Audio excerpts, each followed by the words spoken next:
This show is part of One Place, a daily network of focused briefings across the stories people follow most. Welcome to our daily roundup. We are diving into the biggest headlines in politics, law, and national security to keep you informed on the developments shaping our world today. Let's get started. Trump uses Treasury sanctions to punish foreign critics. Trump mocks Governor Newsom's dyslexia during public remarks. A judge blocks RFK Jr.'s vaccine recommendation cuts. Trump threatens to sue New York Times reporter. An Afghan veteran dies while in ICE custody. Airline CEOs demand an end to the shutdown.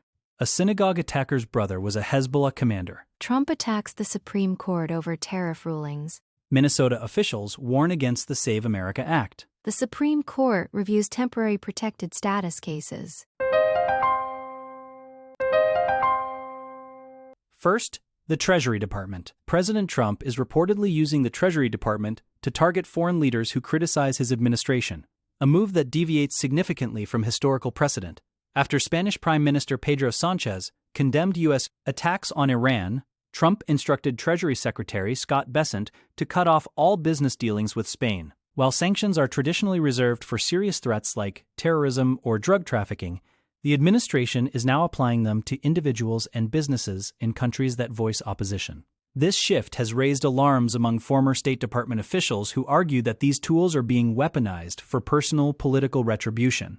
The implications of this strategy are vast, as Spain's Foreign Minister José Manuel Albares noted that targeting a single EU member state would inevitably affect the entire European Union. Historically, the specially designated nationals list was a focused tool to disrupt weapons procurement and criminal cartels, but its recent application suggests a broader, more volatile use of economic power. By punishing critics and rewarding loyalists through the Treasury, the administration is altering the perceived intent of U.S. sanction programs. This approach risks alienating long-term allies and undermining the international legal frameworks that these economic tools were originally designed to protect.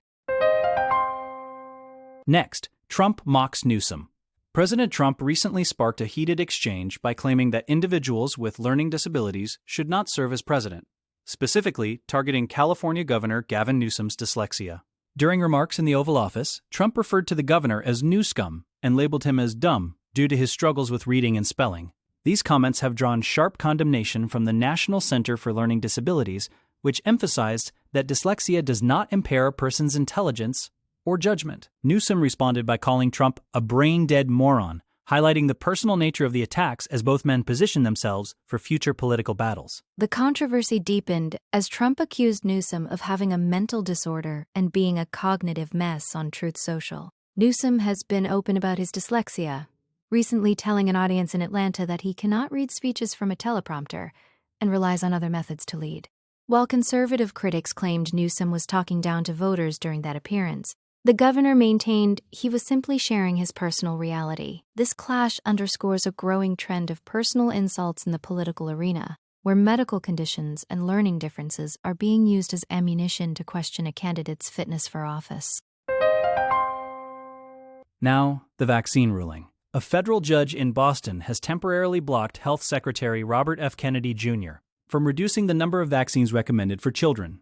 The ruling suggests that Kennedy likely violated federal procedures when he revamped the Advisory Committee on Immunization Practices by firing the entire 17-member panel and replacing them with anti-vaccine voices. Kennedy's January order sought to end broad recommendations for vaccines against the flu, hepatitis, and RSV, among others. Medical groups, including the American Academy of Pediatrics, filed suit to stop these changes, arguing that scaling back the vaccination schedule would undermine public health protections against several dangerous diseases. Judge Brian E. Murphy's decision effectively halts all decisions made by the newly reformed committee, stating that the reconstitution of the panel likely violated federal law. This legal setback for the Department of Health and Human Services has forced the postponement of meetings intended to discuss COVID-19 vaccines. While HHS spokespeople expressed confidence that the decision would be overturned, legal experts representing the medical societies argue that a committee cannot function without its legitimate membership.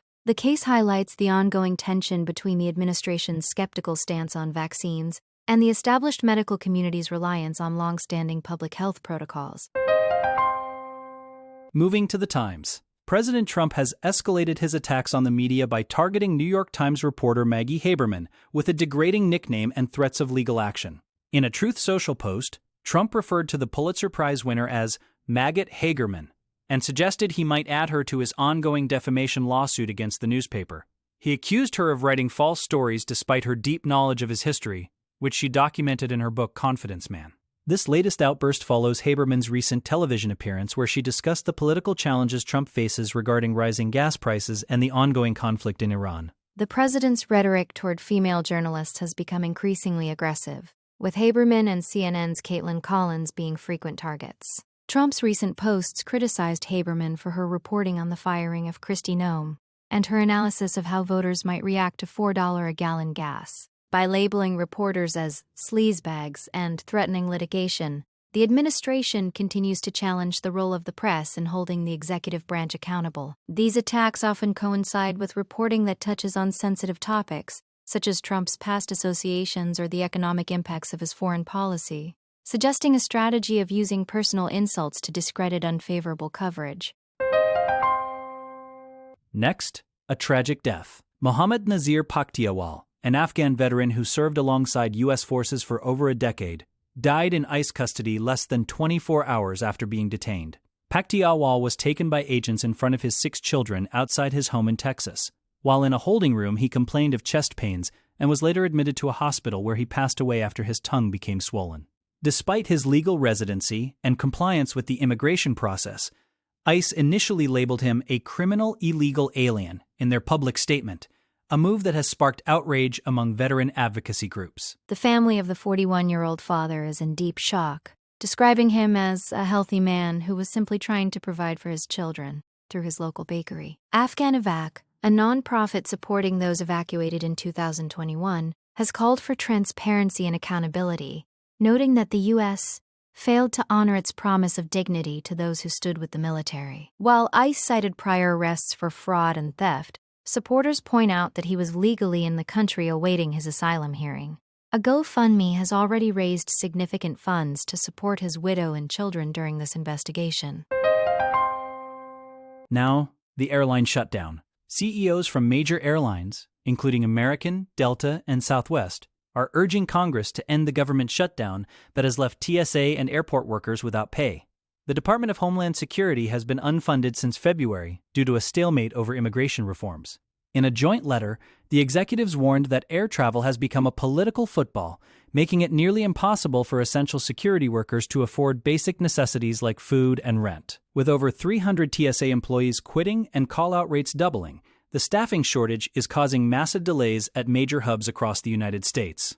The impact on travelers has been severe, with wait times in Austin exceeding 100 minutes and long queues reported in Atlanta and Fort Lauderdale. Some airports have even resorted to asking travelers to donate gift cards or food to help TSA agents who are working without a paycheck. The airline leaders are pushing for legislation that would guarantee pay for air traffic controllers, regardless of future budget disputes, to prevent such disruptions. As spring break travel increases, the pressure on lawmakers to reach a funding agreement continues to mount, with unions warning that the current situation is completely unsustainable.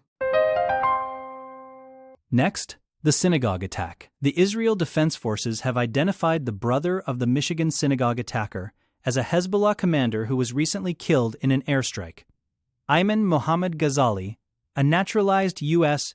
citizen, drove a car filled with explosives into the Temple Israel synagogue before dying of a self-inflicted gunshot wound. His brother, Ibrahim, reportedly managed weapons operations for Hezbollah's Badr unit and was responsible for launching rockets at Israeli civilians. While the FBI is still investigating the motive, local officials noted that Ayman had recently suffered devastating personal losses overseas, which may have contributed to his decision to target the religious center. The attack involved commercial-grade fireworks and flammable liquids, which ignited during the incident, though fortunately no children or staff at the synagogue were harmed. A security guard was injured, and dozens of officers were treated for smoke inhalation. The connection to Hezbollah adds a complex international dimension to the case, as the group is backed by Iran and designated as a terrorist organization by the U.S. government. Dearborn Heights Mayor Mo Baydown emphasized that personal grief is no excuse for such violence, The FBI continues to coordinate with international partners to confirm the identities and affiliations of the Ghazali family members. Moving to the court. President Trump has launched an extraordinary attack on the Supreme Court after it struck down most of his emergency tariffs. In a lengthy Truth Social post, he accused the court of potentially giving away trillions of dollars to foreign countries that have taken advantage of the U.S. for decades. While he praised the three conservative justices who sided with him, Thomas, Kavanaugh, and Alito, he lambasted the remaining six for showing a lack of loyalty. Trump argued that Republican-appointed justices often go out of their way to prove their independence with wrongful rulings, unlike Democrats, who he claims always stick together. The president also used the opportunity to revisit his grievances regarding the 2020 election, calling the Supreme Court a weaponized and unjust political organization for not overturning the results. He further criticized Judge James Boasberg for blocking subpoenas related to an investigation into Federal Reserve Chair Jerome Powell. Trump stated that it is his duty to call out the court's bad behavior, even if it causes him future legal problems. This rhetoric signals a deepening rift between the executive branch and the judiciary, as the president continues to challenge the legitimacy of any court decision that does not favor his agenda. Next, the SAVE Act. Minnesota Secretary of State Steve Simon is warning that the proposed Save America Act would create chaos and disenfranchise voters just before the midterm elections. The bill, backed by President Trump, would require proof of citizenship for voter registration and implement strict photo ID requirements nationwide. Simon argues that Minnesota's current system, which cross-references databases to prevent non-citizen voting, is already highly effective. He pointed to a study showing only 3 convictions for illegal voting out of 13 million ballots cast over nearly a decade. According to Simon, changing the rules so close to an election would be a substantial and unnecessary disruption. The legislation would require voters to present documents like birth certificates or passports, which many eligible citizens may not have readily available. Trump and his allies maintain that the law is essential to prevent widespread fraud, despite a lack of evidence supporting those claims. Minnesota is one of several states that currently does not require photo identification to vote, focusing instead on high turnout and accessible registration. If the Save America Act passes the Senate this week, it would force a massive overhaul of state voting systems. Critics like Simon believe the real impact would be the exclusion of legitimate voters, rather than the prevention of fraud. Finally, protected status. The Supreme Court has agreed to hear oral arguments regarding the Trump administration's efforts to end temporary protected status for thousands of Haitians and Syrians. This special status protects foreign nationals from deportation when their home countries are facing political or natural disasters. Lower courts have repeatedly blocked the administration's attempts to revoke these protections, leading the government to file emergency applications with the High Court. The administration argues that these lower court rulings are harming national interests and foreign relations. However, the Supreme Court denied the request to terminate the status immediately, leaving the legal protections in place until the April hearings. The push to strip immigrants of their legal status is a central part of the administration's broader immigration policy, affecting approximately 350,000 Haitians and 6,000 Syrians. Former Homeland Security Secretary Kristi Noem had previously announced the termination of the program, causing significant anxiety within these communities. While the legal battle continues, the U.S. Court of Appeals has maintained that the government cannot end the program without further review. The upcoming Supreme Court case will be a pivotal moment for over 1 million TPS recipients across the country, who face the threat of becoming undocumented if the administration's policy is upheld. That concludes our briefing for today. Thank you for joining us for this update on the latest national stories. We will be back tomorrow with more focused coverage. Have a great day.